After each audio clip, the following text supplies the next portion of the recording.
Halo semuanya, balik lagi dengan saya di Lopins Audio. Semoga semuanya dalam keadaan yang sehat. Oke, di video ini saya akan bahas salah satu anime yang sempat hype dan sampai saat ini masih banyak peminatnya. Nah, ini dia Tripowin Olina SA. Ya, sebelumnya makasih banyak nih buat Kang Del. Oke, Tripowin Olina ini untuk saat ini dihargai sekitar 1.200.000 sampai 1.300.000. Nah, untuk packagingnya ya seperti ini ya. Kalian mungkin udah banyak lihat review yang lain, karena saya baru punya kesempatan buat nge-reviewnya. Dan untuk isi packagingnya ada ear tips yang jumlahnya cukup banyak, tapi kualitasnya ya standar aja ya. Kemudian ada filter nozzle cukup banyak cadangannya, dan ada hard case cukup bagus ya. Ini bahannya kayak kulit imitasi ya. Oke, kita lanjut bahas build quality-nya. Untuk build quality-nya, ayam ini solid dengan faceplate metal, kemudian modelnya juga cukup unik. Nah, untuk kualitas kabelnya menurut saya sangat biasa ya. Bahkan kurang baik untuk harga 1 jutaan. Tapi kabel ini cukup lentur ya, enak digenggam. Cuman saya nggak tahu kualitas di dalamnya seperti apa. Namun secara fisik ini sangat biasa dan kurang bagus untuk harga 1 juta. Oke, lanjut bahas fittingnya. Di telinga saya nggak ada masalah. Fittingnya cukup nyaman dan enak untuk dipakai lama-lama. Oke, lanjut bahas kualitas audionya. Ini yang ditunggu-tunggu. Nah, Olina SA ini punya tonal yang balance, cukup energik, dan timbrenya cukup natural. Oke, saya akan bahas dulu dari bagian low-nya. Kuantitas bass Olina SA ini menurut saya cukup aja. Tidak kegedean dan tidak kekecilan. Sub bass maupun mid bassnya. Tapi punya kualitas yang bagus. Bassnya clean, tight, gesit. Kemudian cukup deep dan level pukulannya juga cukup bagus. Walaupun memang bukan yang nonjok-nonjok banget, tapi masih berasa. Nah, di bagian mid, Olina SA ini punya mid yang cukup netral dengan presentasi vokal cewek yang lebih maju dibanding vokal cowok. Nah, di vokal cowok agak sedikit tipis, tapi untuk vokal cewek di sini cakep. Sangat minim sibilan dan cukup natural. Kemudian di upper mid-nya juga cukup energik, tapi tidak di boost berlebihan. Ini enak untuk lagu-lagu rock. Kelemahannya yaitu vokal cowok agak tipis aja. Oke, lanjut ke bagian high. Treble-nya Olina SA ini menurut saya cukup sparkling, detailnya bagus, dan ekstensinya juga bagus. Jadi treble-nya ini cukup ngencring dan punya clarity yang bagus. Namun bagusnya sangat minim picky atau peak yang tajam. Dan timbrenya masih cukup natural.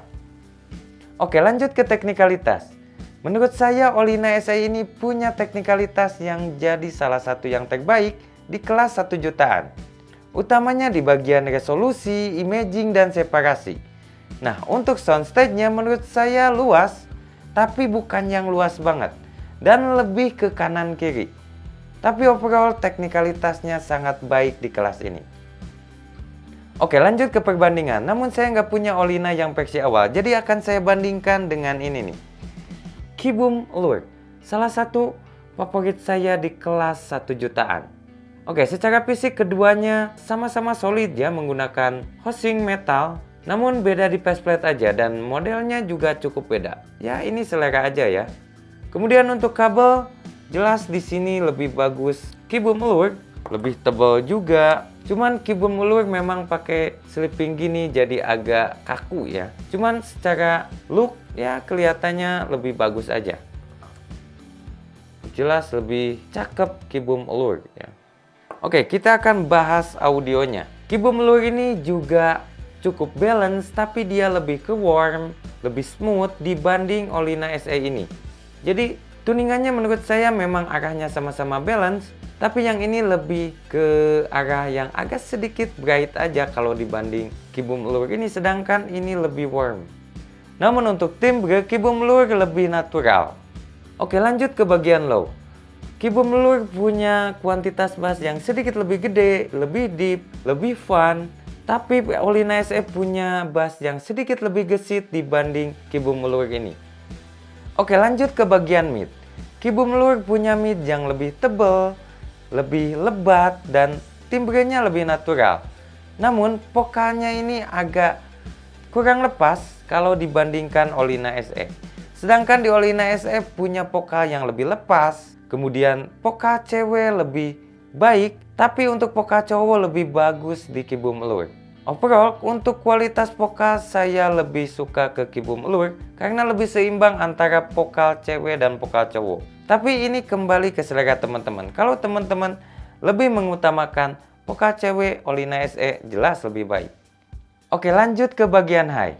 Treble-nya keyboard Lure ini lebih smooth, lebih natural, lebih warm, dan punya ekstensi yang agak sedikit roll off jika dibandingkan Olina SE ini. Tapi kalau urusan detail, keduanya sama-sama baik. Tapi Olina SE punya clarity yang lebih bagus, kemudian lebih extended, lebih sparkling, dan treble-nya ini lebih energik. Nah, untuk teknikalitas menurut saya Olina SE sedikit lebih baik. Walaupun ini udah bagus ya untuk kelas 1 jutaan, tapi Olina SE jelas sedikit lebih baik, terutama di resolusi, separasi, dan imaging ya. Kemudian untuk soundstage di Olina SE juga terasa lebih lebar, terutama kanan kirinya, sedangkan di sini lebih terasa depth-nya.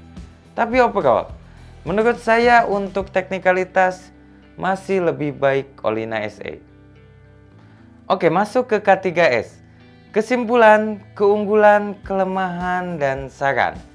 Jadi menurut saya Triple Win Olina SE ini IM yang sangat recommended, utamanya buat teman-teman yang lagi hunting IM balance di kelas 1 jutaan. Ini jadi salah satu yang terbaik, atau bahkan mungkin yang terbaik.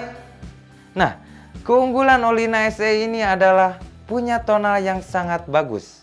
Selain itu punya timbre yang natural dan teknikalitasnya jadi salah satu yang terbaik di kelas ini atau di kelas 1 jutaan. Nah, selain itu IM ini punya build quality housing yang solid dan fittingnya enak untuk dipakai lama-lama. Nah, untuk kelemahannya menurut saya IM ini punya kabel yang agak jelek ya untuk kelas 1 jutaan.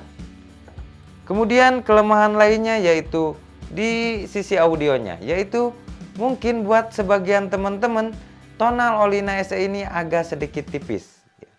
Ya mungkin agak kurang tebel lah. Nah, saran saya IM ini cocok untuk dibawa all around atau ke banyak jenis musik. Kecuali ke beberapa jenis musik seperti EDM, Olina SE ini memang agak kurang cocok ya, soalnya kurang nampol.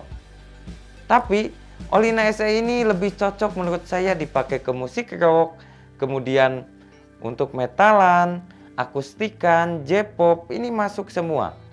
Tapi buat teman-teman basshead atau yang suka dengan tonal P-shape, ini jelas nggak cocok ya. Soalnya Olina SE ini jelas IM balance.